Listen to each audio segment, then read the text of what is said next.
ओम शांति।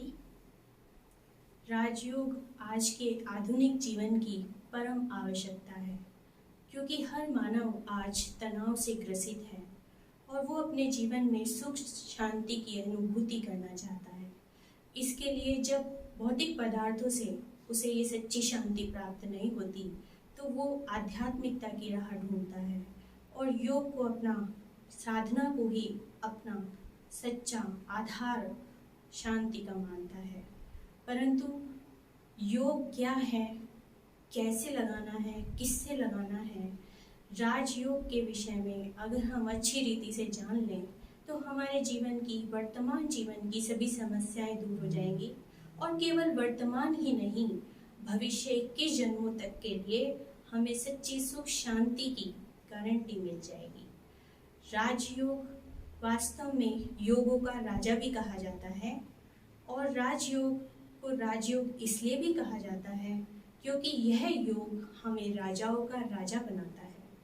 वर्तमान में राजयोग के द्वारा हम अपनी कर्मेंद्रियों पर राज्य कर स्वराज्य अधिकारी बनते हैं और भविष्य में इसी राजयोग के आधार पर आने वाली नई सृष्टि सतयुगी नई दुनिया में हम विश्व महाराजन का पद भी प्राप्त कर सकते हैं।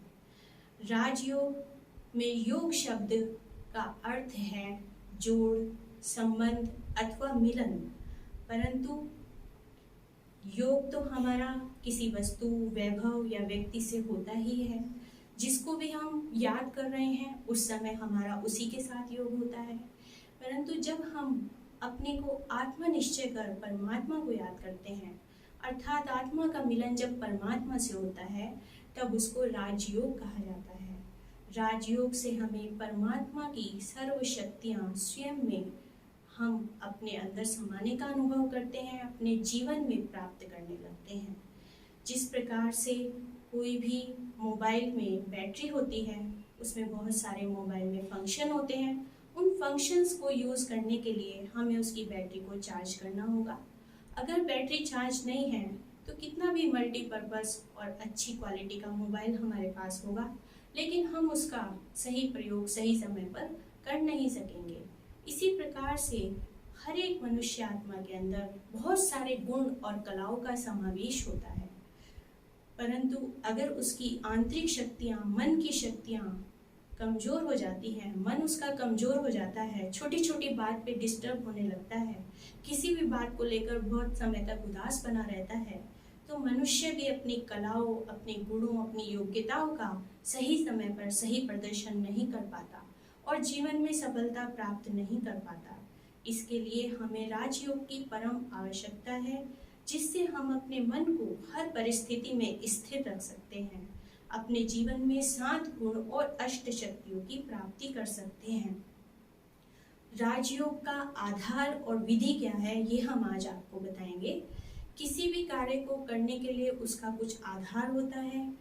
कोई भी संबंध जोड़ने के लिए उसके लिए कोई माध्यम होता है। मोबाइल को बैटरी से जोड़ने के लिए तार एक माध्यम है।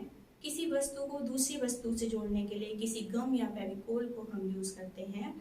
इसी प्रकार से परमात्मा से आत्मा को जोड़ने के लिए, आत्मा से परमात्मा को जोड़ने के लिए हमें कोई स्थूल साधन या माध्यम की आवश्यकता नहीं, परंतु जैसे आत्मा सूक्ष्म है, परमपिता परमात्मा भी सूक्ष्म है, उसके लिए हमें सूक्ष्म साधन अर्थात मन और बुद्धि की तार को उनसे जोड़ना होता है। परंतु वो मन हमारा परमात्मा के ध्यान में लगा रहे। प्राय ये शिकायत होती है कि परमात्मा का ध्यान करते हुए मन इधर उधर भटकता रहता है। हाथ में हमारे भले ही माला हो, सामने चित्र हो, फिर भी मन पता नहीं कहाँ कहाँ पहुँच जाता है।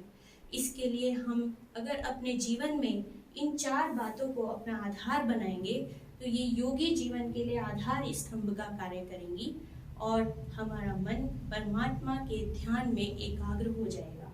जिसमें पहला है सत्संग अर्थात सत्य का संग, सद्विचारों का संग, जिन विचारों को सुनकर हमारे मन का शुद्धिकरण हो, हमारे मन में शुद्ध विचारों का संग्रह हो। क्योंकि परमात्मा को याद करने के लिए हमारे मन बुद्धि की तार बिल्कुल क्लीन और क्लियर होनी चाहिए।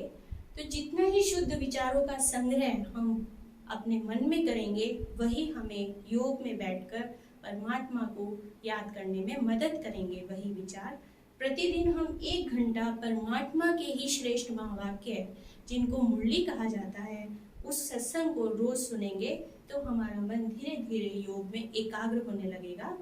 दूसरा आधार है दैवी गुण।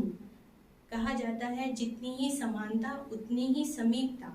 तो परमात्मा के समीप पहुंचने के लिए प्रतिदिन सुनने वाले ज्ञान से, सत्संग से हम रोज एक गुण उठाएंगे तो हमारा जीवन धीरे धीरे परमात्मा के समान और उसके समीप उस समान बनने लगेगा और हम उसके समीप पहुंचने लगेंगे। हमारा मन एकाग्र होने लगेगा। तीसरा, शुद्ध अन्न। कहा जाता है जैसा खाए अन्न वैसा हुए मन, अर्थात भोजन का भी हमारे मन पर बहुत गहरा प्रभाव पड़ता है। इसलिए हम अपने भोजन को जितना ही शुद्ध और सात्विक बनाएंगे हमारा मन योग में एकाग्र होता है।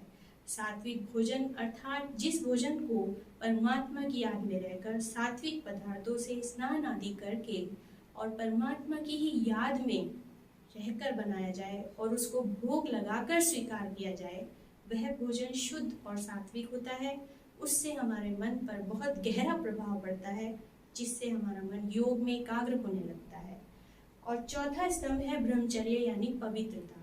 जितनी ही मन वचन कर्म से हम पवित्रता को अपने जीवन में धारण करते हैं उतना ही हमारा मन परमात्मा की याद में एकाग्र होने लगता है। इस प्रकार से ये 4 आधार स्तंभ हैं योग के।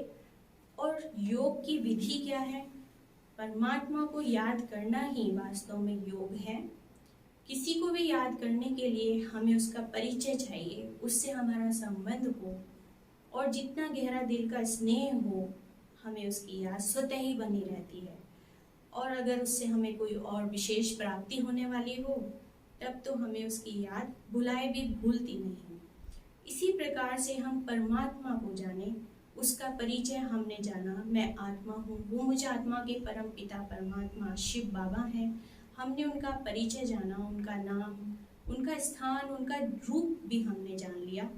अब हमें उनसे अपना दिल का गहरा प्रेम भरा संबंध जोड़ना है और उनसे होने वाली प्राप्तियों को अपनी बुद्धि में रखना है तो हमारा मन सहज ही परमात्मा की याद में एकाग्र हो जाएगा। जो कुछ भी हमें शरीर के लिए चाहिए, जैसे शरीर को शरीर के बच्चे को अपने शारीरिक पिता से मिलता है, इसी प्रकार आत्मा को जो सुख, शांति, खुशी, प्रेम चाहिए वो आत्मा को आत्मा के पिता परमात्मा से ही मिलेगा।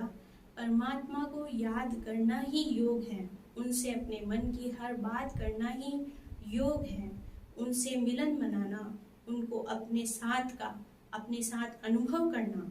शिव बाबा कहते हैं कि बच्चे हर वक्त मैं तुम्हारे साथ हूँ।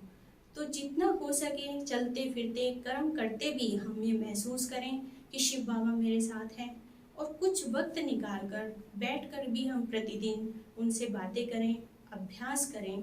प्रतिदिन सुबह उठते ही, आँख खुलते ही हम शिव बाबा को गुड मॉर्निंग करना ना भूलें।